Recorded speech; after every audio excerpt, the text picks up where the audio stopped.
ये काला बादल इब्राहिम रस्सी के लिए मौत का साया बन के सामने खड़ा था।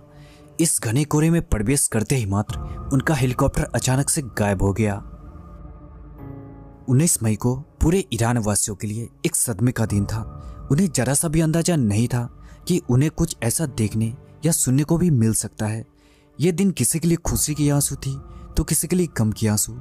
इब्राहिम रस्सी ईरान के एक अच्छे खासे सुप्रीम लीडर थे। इन्हें अच्छे से पता था कि अपने देश को कैसे चलाना है, लेकिन कुछ चीज इनके कंट्रोल में नहीं था। इसलिए इन्हें यह पता नहीं था कि उनका ये सफर आज जिंदगी का आखिरी सफर बन जाएगा। आखिर कैसे हुआ था उस दिन यह हादसा, जानेंगे पूरी घटनाक्रम आज की इस वीडियो में।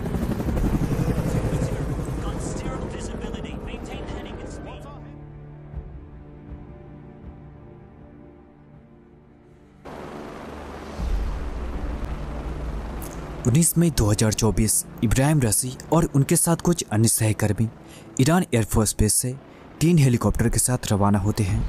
इब्राहिम रस्सी जिस हेलीकॉप्टर में सवार थे उसका रजिस्ट्रेशन नंबर 6-9207 था। यह हेलीकॉप्टर बेल 212 मॉडल की हेलीकॉप्टर थी जो कि 40 साल पुरानी थी, और इसके साथ उड़ रहे 2 और हेलीकॉप्टर वो भी सेम मॉडल की हेलीकॉप्टर थी। इब्राहिम रस्सी के साथ 4 लोग और सवार थे, प्लस एक हेलीकॉप्टर इंजीनियर और 2 पायलट, यानी कुल मिलाकर 8 लोग थे।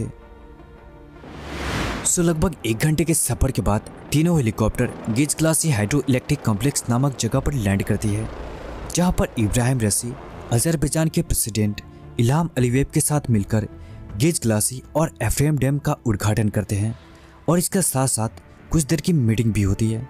मीटिंग कंप्लीट होने के बाद इब्राहिम रस्सी फिर से हेलीकॉप्टर में सवार हो जाते हैं। अब तीनों हेलीकॉप्टर नेक्स्ट लैंडिंग पॉइंट तब्रीज के लिए निकल पड़ती है। तब्रीज में भी एक ऑयल रिफाइनरी का ओपनिंग सेरेमनी था। उड़ान के लगभग आधे घंटे तक हर चीज सही रहता है, लेकिन डेढ़ बजने से ठीक लगभग 30 सेकंड पहले इब्राहिम रस्सी के हेलीकॉप्टर के जो कैप्टन थे उनके साथ में उड़ रहे दोनों हेलीकॉप्टर के पायलट को ऑर्डर देते हुए कहते हैं कि सामने घना बादल है, अपना ऊंचाई बढ़ाओ और बादल के ऊपर फ्लाई करना शुरू करो। ऑर्डर मिलते ही तीनों हेलीकॉप्टर के पायलट क्लाइंब करना शुरू कर देते हैं। गाइस, ये डिसीजन सही भी था, क्योंकि दुनिया का कोई भी पायलट बादल के अंदर फ्लाई नहीं करना चाहता, क्योंकि इसमें बहुत ही ज़्यादा खराब लेवल की टर्बुलेंस होती है। और ये बात आपको भी अच्छे से पता है कि टर्बुलेंस क्या है और क्या कर सकती है। क्लाइंबिंग स्टार्ट करने के ठीक 30 सेकंड बाद बादल के ऊपर फ्लाई करते हुए इस्माइलिस के हेलीकॉप्टर पायलट नोटिस करते हैं कि बीच में उड़ रहे इब्राहिम रस्सी का हेलीकॉप्टर है ही नहीं, और ना ही दूर दूर तक नजर आ रही थी। इसलिए बचे दोनों हेलीकॉप्टर का क्रू यू टर्न लेकर वही बादलों के ऊपर चक्कर लगाते हुए इब्राहिम रस्सी के हेलीकॉप्टर को ढूंढने की कोशिश करते हैं, लेकिन अफसोस नीचे घने बादलों के कारण उनका हेलीकॉप्टर नहीं दिख पाता। नीचे बादल इतना घना था कि हेलीकॉप्टर का क्रू अपना ऊंचाई घटाते ही नहीं है, क्योंकि बादल के अंदर फ्लाई करना रिस्की थी।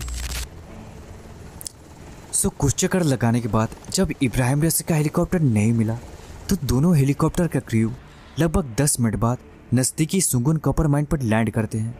लैंडिंग करने के बाद हुसैन इस्माइली के जो हेलीकॉप्टर पायलट थे वो अपने फ़ोन से इब्राहिम रस्सी के पायलट को कॉल लगाते हैं, लेकिन उस वक्त पायलट की जगह अली हसन कॉल उठाते हैं और कहते हैं कि उनका हेलीकॉप्टर कहीं घाटी में क्रैश हो गया है, और इसके बाद फ़ोन कट ऑफ हो जाती है।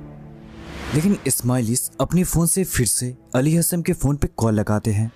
इधर जवाब में अली हसन ये बताते हैं कि इब्राहिम रस्सी अब नहीं रहे और मेरे अलावा कोई भी नहीं बचा है, और अभी मैं किधर हूँ, कहाँ हूँ, मुझे कुछ नहीं पता। इधर बस पेड़ ही पेड़ दिख रहा है और मैं यहाँ सिर्फ अकेला हूँ। इस्माइलिस कहते हैं कि ठीक है, आप घबराए नहीं, मैं तुरंत एम्बुलेंस लेकर आपके नज़दीक पहुँच रहा हूँ। इसके बाद एम्बुलेंस और कुछ डॉक्टर के साथ क्रैश साइट की ओर निकल पड़ते हैं, लेकिन इस जाने के दौरान इस्माइलिस बीच बीच में अली हसन से हालात का जायजा ले रहे थे और दिलासा भी दिला रहे थे कि हम जल्दी आपके नज़दीक होंगे। लेकिन अफसोस 3 घंटे बीत चुके थे, लेकिन क्रैश साइट पर कोई भी नहीं पहुंच पाया, जिसके बाद अली हसन वहीं पे अपना आखिरी सांस लेकर दम तोड़ देते हैं और इस दुनिया को अलविदा कह देते हैं।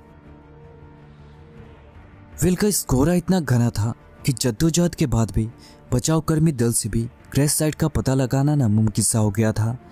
इसलिए ईरान के बहुत रिक्वेस्ट करने के बाद तुर्किश अपना ड्रोन भेजकर क्रैश साइट का पता लगाता है।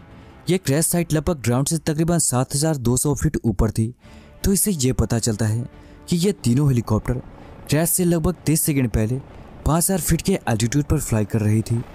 लेकिन सामने बादल देखने के बाद ये दोनों हेलीकॉप्टर हाई रेट से क्लाइंब की थी। वहीं पे कैप्टन मुस्ताफी जिन्होंने क्लाइंबिंग का ऑर्डर दिया था वो उस वक्त स्लो रेट से क्लाइंब कर रहे थे, जिसके कारण वो ज़्यादा ऊपर क्लाइंब नहीं कर पाए और अंत में बादलों में डिसोरिएंट होकर सामने के पर्वत से हेलीकॉप्टर जा टकराया और क्रैश हो गया। इस क्रैश का मेन रीज़न ये था कि घटना से 3 दिन पहले मौसम विभाग ने रेड अलर्ट जारी कर दिया था। रेड अलर्ट का मतलब होता है कि मौसम बहुत ही ज़्यादा ख़राब रहेगी। सो गाइस, अगर इब्राहिम रसी का हेलीकॉप्टर हाई रेट से क्लाइंब की होती तो शायद ये हेलीकॉप्टर क्रैश नहीं होता। एंड गाइस, यही थी क्रैश की रीज़न। चलिए मिलते हैं नेक्स्ट वीडियो में, तब तक के लिए धन्यवाद।